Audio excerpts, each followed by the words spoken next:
friends, welcome to Arivard Tutor. Now this is Drishti Bhartiya. Let us we talk about the current affairs today.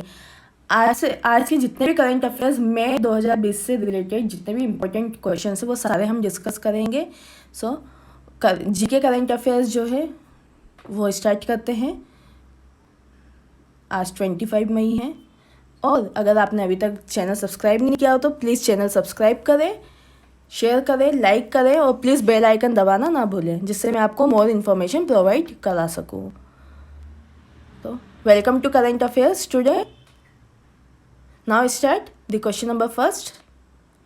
The question number first is, वह अंतर्राष्ट्रीय संगठन जिसके द्वारा अंतर्राष्ट्रीय नक्शों में लद्दाख के हिस्से को चीन क्षेत्र के रूप में दिखाया गया. फर्स्ट, विश्व स्वास्थ्य संगठन. सेकंड, विश्व मौसम विज्ञान संगठन. थर्ड, विश्व आर्थिक मंच. फोर्थ, विश्व पर्यटन संगठन. सो आंसर दिस ए, विश्व स्वास्थ्य संगठन. इस क्वेश्चन से रिलेटेड इंपॉर्टेंट पॉइंट्स हम डिस्कस कर लेते हैं. विश्व स्वास्थ्य संगठन WHO जो हाल ही में एक लद्दाख के हिस्से में चीन के रूप में दिखाया गया है. इस क्षेत्र को बिंदीदार रेखा या रंग कोड के रूप में भी दिखाया गया है. साथ ही जम्मू कश्मीर या पाकिस्तान के कब्जे वाले कश्मीर के क्षेत्र जो हैं वो बिंदीदार रेखा के रूप में दिखाए गए हैं. जैसे कि संयुक्त राष्ट्र द्वारा कश्मीर में कुछ हिस्सों को विवादित क्षेत्र के रूप में दर्शाया जाता है, किंतु संयुक्त राष्ट्र के संस्था में लद्दाख क्षेत्र को अलग रंग से पहली बार प्रदर्शित किया गया है. क्योंकि अभी लद्दाख जो है वो हमारा स्टेट बन चुका है और यूनियन टेरिटरी में भी इंक्लूड कर दिया गया है. हमें याद रखना है जितने भी स्वशासित देश है और जितने भी प्रदेश है सारे हमें याद रखना है. 29 जो है प्रदेश है और 9 जो है 8 जो है स्वशासित देश है. सो नेक्स्ट क्वेश्चन 2, भारतीय नौसेना मिशन जिसके तहत खाद्य पदार्थ और आयुर्वेदिक दवाओं को मेडाक सागर सेशल्स देशों को भेजा जा रहा है. 1 सागर, 2 मंथन, 3 अजय, 4 सुरक्षा. सो उत्तर है, आंसर है 1 सागर, और सागर को ही मिशन सागर के नाम से जाना जाता है. इम्पोर्टेंट पॉइंट डिस्कस कर लेते हैं. हाल ही में 10 मई 2020 की बात है, भारत सरकार ने कोविड-19 की महामारी को देखते हुए एक आउटरीच कार्यक्रम का प्रारंभ किया है जिसका नाम मिशन सागर है. इसको लॉन्च करने का उद्देश्य ये था कि जितने भी खाद्य पदार्थ है से संबंधित जैसे आयुर्वेद दवाइयाँ हुई, मालदीव, मेडाक सागर, सेशल्स और कोमोरोस से प्रदान करना है. इस मिशन के तहत केंद्रीय रक्षा मंत्री और विदेश मंत्रालय और भारतीय नौसेना के जहाज केसरी का संचालन कर रहा है.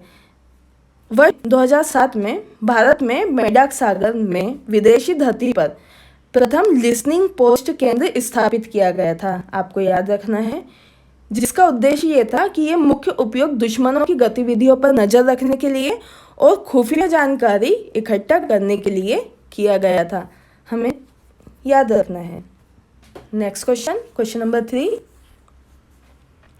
वह उच्च स्तरीय समिति जिसके द्वारा मिलिट्री इंजीनियरिंग सर्विसेज में पदों को पुनर्गठित करने की सिफारिश की गई है. 1 BN श्री कृष्ण समिति, 2 शेखतकर समिति, 3 संजय कोठारी, 4 गुरप्रीत सिंह संधू. सो आंसर है बी, शेखतकर समिति, और लेफ्टिनेंट जनरल शेखतकर इनका पूरा नाम था. इम्पोर्टेंट पॉइंट डिस्कस कर लेते हैं. वर्ष 2016 में दिवंगत रक्षा मंत्री मनोहर पारिकर ने मिलिट्री इंजीनियरिंग सर्विसेज की पदों के लिए पूर्व गठित करने के लिए सिफारिश हेतु 11 सदस्य समिति का बैठक किया था और 11 सदस्यों की समिति को गठन भी किया था. समिति के अध्यक्ष जो थे वो लेफ्टिनेंट जनरल शेखतकर थे, जैसा कि आप देख रहे हैं आंसर में. और इस समिति का सशस्त्र बल जो है वो लड़ाकू क्षमता और रक्षा व्यय को संतुलन करने के लिए अपनी सिफारिश प्रस्तुत की थी. समिति द्वारा बुनियादी या औद्योगिक कार्य बल में 9300 से अधिक पदों में प्राप्त करने की सिफारिश भी की गई थी। मिलिट्री इंजीनियरिंग सर्विसेज के मुख्य रूप क्या थे? पहला था भारतीय सेनाओं के लिए, दूसरा था आयुर्विज्ञान कारखानों के लिए और थर्ड था DRDO और भारतीय तट रक्षक के लिए सहित भारतीय सशस्त्र बलों के लिए इंजीनियरिंग और निर्माण कार्यों का गठन किया गया था। हमें याद रखना है आंसर टू शेखत्कर समिति। Next question number 4। कश्मीर में आतंकी समूह का नया नाम है। 1 Boko Haram, 2 the Resistance Front, 3 Al Nusra Front, 4 Jihad Islamia. Answer 2 the Resident Front. Important points देख लेते हैं।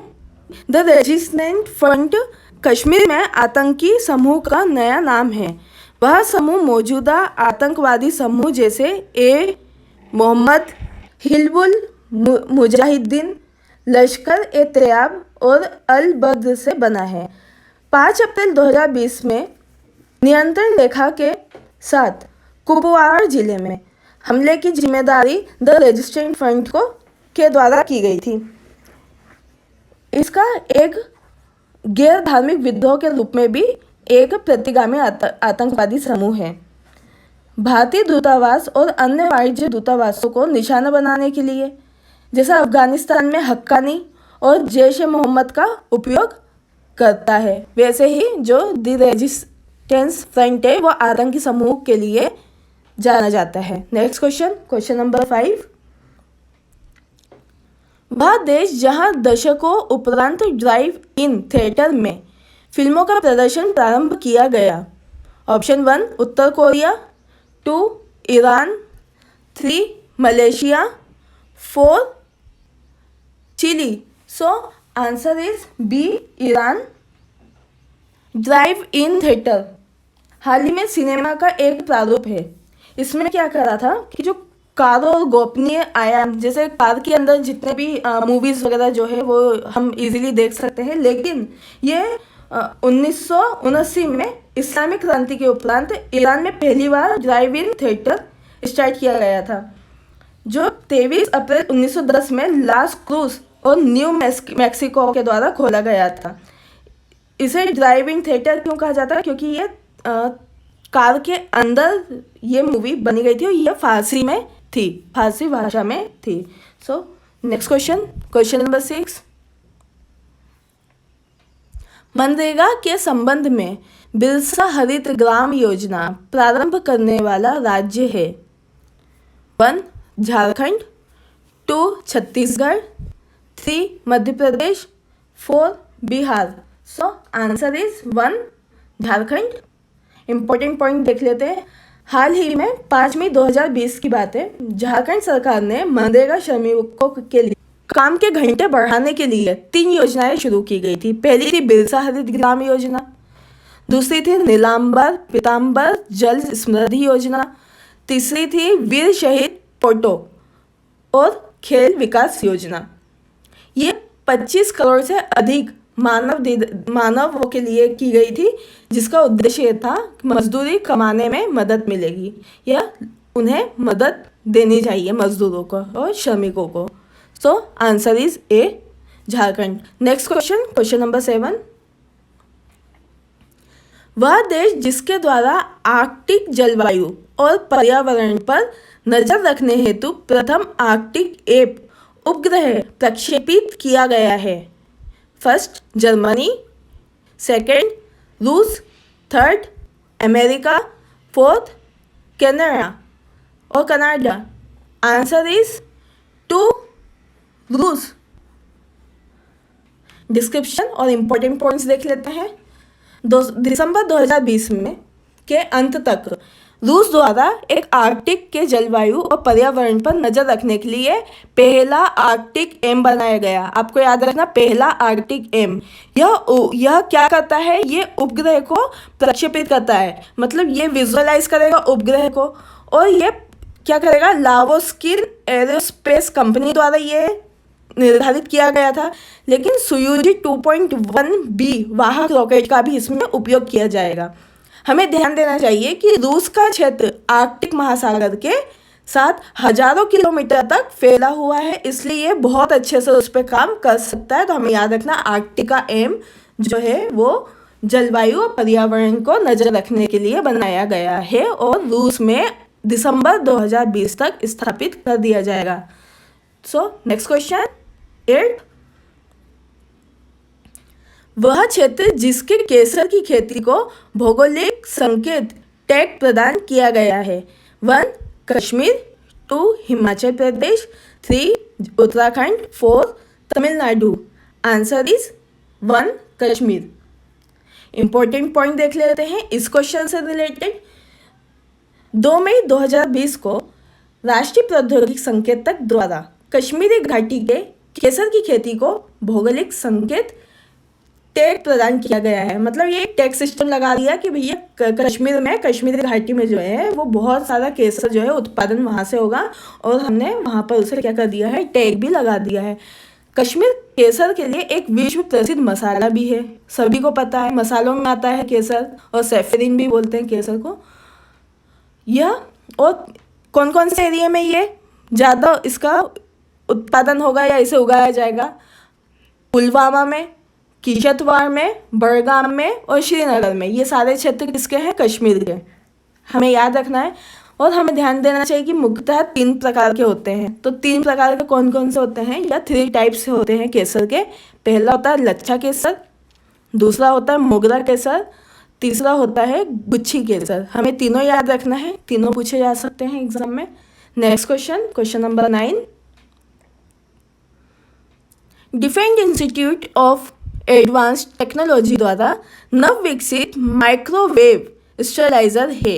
1 अतुल्य, 2 अनुपम, 3 अलौकिक, 4 अनवरत। आंसर है 1 अतुल्य। इम्पोर्टेंट डिस्क्रिप्शन पॉइंट देख लेते हैं। डाइट, ये किसके द्वारा निर्धारित किया गया है? डाइट क्या है? एक रक्षा अनुसंधान एवं विकास विभाग है जो रक्षा मंत्रालय और भारत सरकार के अंतर्गत आता है। अब डाइट का फुल फॉर्म क्या है? Defence institute of advance technology. क्या है? मैं एक बार रिपीट कर रही हूँ, defence institute of advance technology. ये प्रीमियर किसके लिए? डीम्ड विश्वविद्यालय में लाया गया है। इसका अतुल्य जो है, अतुल्य क्या है? एक नामक नव विकसित माइक्रोवेव स्टेरिलाइजर है। इसको विकसित करने का और इसको बनाने का क्या मोटिव था? मोटिव ये था कि जो स्टेरिलाइजर का उपयोग हम अभी हाल ही में कोरोना वायरस इतना ज़्यादा वाइड रेंज में इन्फेक्शन जो कॉज कर रहा है वो कोविड-19 की वजह से हो रहा है, तो इसे क्या करना है? स्टेरिलाइज करना है। यह जीवाणु रोधक जो है 56 डिग्री सेल्सियस या 56 डिग्री सेल्सियस और 60 डिग्री सेल्सियस के बीच, इन दोनों तापमान के बीच ये क्या करता है? स्टेरिलाइज कर देगा और उस पर्टिकुलर पार्ट को क्या करेगा? इन्फेक्शन फ्री कर देगा, ज़्यादा इन्फेक्शन उसमें नहीं होने देगा। हमें ये याद रखना है, इम्पोर्टेंट है। कोविड-19 से रिलेटेड जितने भी क्वेश्चन है वो बारी बारी से आपको याद रखना है, विथ डेट, विथ इक्विपमेंट्स और विथ योजनाएं। जितनी भी योजनाएं आ रही है कोविड-19 को लेकर सारे इंपॉर्टेंट है, एग्जाम में बहुत चिल्ला कर पूछे जा सकते हैं। Next question, question number 10, the last question today. Start करते हैं। वह भारतीय शहर जहां भारतीय सामरिक पेट्रोलियम रिजर्व लिमिटेड द्वारा देश के सबसे बड़े कच्चे तेल भंडारण सुविधा केंद्र को स्थापित किया गया है। 1 वारंगल तेलंगाना, 2 कोच्चि केरल, 3 मंगलोर कर्नाटक, 4 तिरुवनंतपुरम केरल। सो answer is 3 Mangalore Karnataka. Important points देख लेते हैं इस क्वेश्चन से रिलेटेड। वर्ष 2017 में भारतीय स्मारक पेट्रोलियम लिमिटेड जो है वो एक संयुक्त अरब अमीरात था।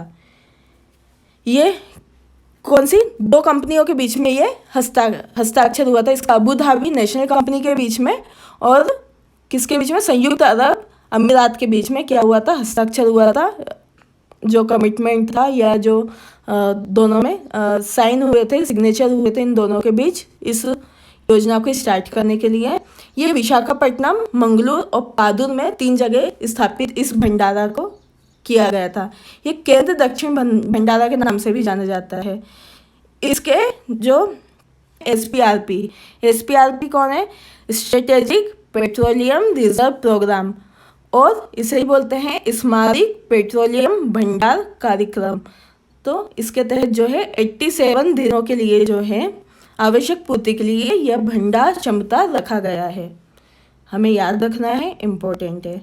सो today we complete the current affairs. आज के वीडियो से रिलेटेड जितने भी इम्पोर्टेंट क्वेश्चंस थे मैंने सारे इस वीडियो में डिस्कस करे हैं। करंट अफेयर आज के जितने भी थे सारे अपन ने इसमें डिस्कस करे हैं। और अगर आप चाहते हैं कि मैं आपको और आगे भी बता सकूं तो आप मुझे कमेंट कर सकते हैं कमेंट बॉक्स में। और अगर अभी तक आपने सब्सक्राइब चैनल नहीं किया तो please subscribe my channel and bell icon नहीं दबाना भूलना, बिकॉज आज का वीडियो का टारगेट था 40,000 सब्सक्राइब, 40,000 शेयर और 40,000 लाइक। सो बेल आइकन दबाना नहीं भूलना है। नेक्स्ट, और अगर आप दूसरे टॉपिक या इस टॉपिक से रिलेटेड आपको कोई भी डाउट है तो आप मेरे पर्सनल व्हाट्सएप ग्रुप नंबर पर भी मुझे मेंशन कर सकते हैं, सेंड कर सकते हैं, बता सकते हैं और पूछ सकते हैं। और आपको अगर नोट्स अवेलेबल कराना है तो उसके लिए भी आप मुझसे डायरेक्ट व्हाट्सएप पे कांटेक्ट कर सकते हैं। The WhatsApp number is 9424570979। Then thank you for watching this video. Your support is our power. Thank you so much. Jai Hind, जय भारत।